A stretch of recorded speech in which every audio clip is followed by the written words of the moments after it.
Graduation night is supposed to be a celebration, a time of joy, relief, and stepping into the next chapter of life. For most of my classmates, it was exactly that, a night filled with laughter, photos, and promises to keep in touch. But for me, it was the night I saw something I will never forget, something that still keeps me awake at night. It all started during the ceremony. We were seated in perfect rows, the gymnasium packed with family members, teachers, and students, eager to witness the conclusion of our high school years. The principal stood at the podium, his voice echoing through the speakers as he read off names. One by one, students rose, walked across the stage, shook hands, and received their diplomas. Everything was going as planned, but then something strange happened. About halfway through the ceremony, I glanced up at the large projector screen displaying the live feed of the graduates. The camera panned over the seated students, showing their excited and nervous faces.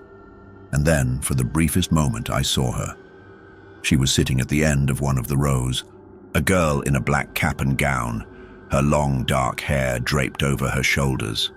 Her face was pale, her expression blank. I blinked. Something about her seemed off. She didn't seem to belong.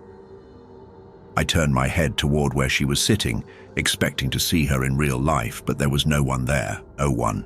My heart skipped a beat. I looked back at the screen just as the camera moved away.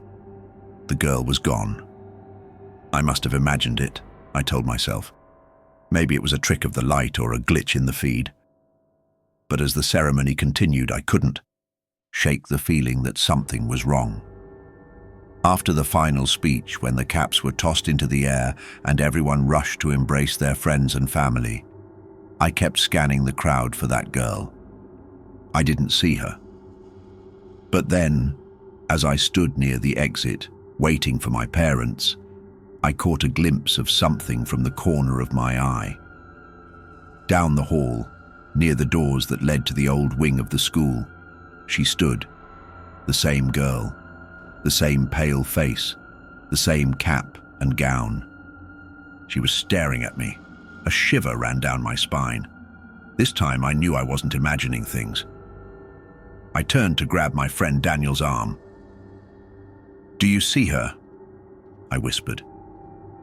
He followed my gaze, squinting. "See who?" I looked back. She was gone. I felt my stomach twist. "I swear, there was a girl standing there," I insisted. "She was in a cap and gown. She looked—" I hesitated, not wanting to sound crazy.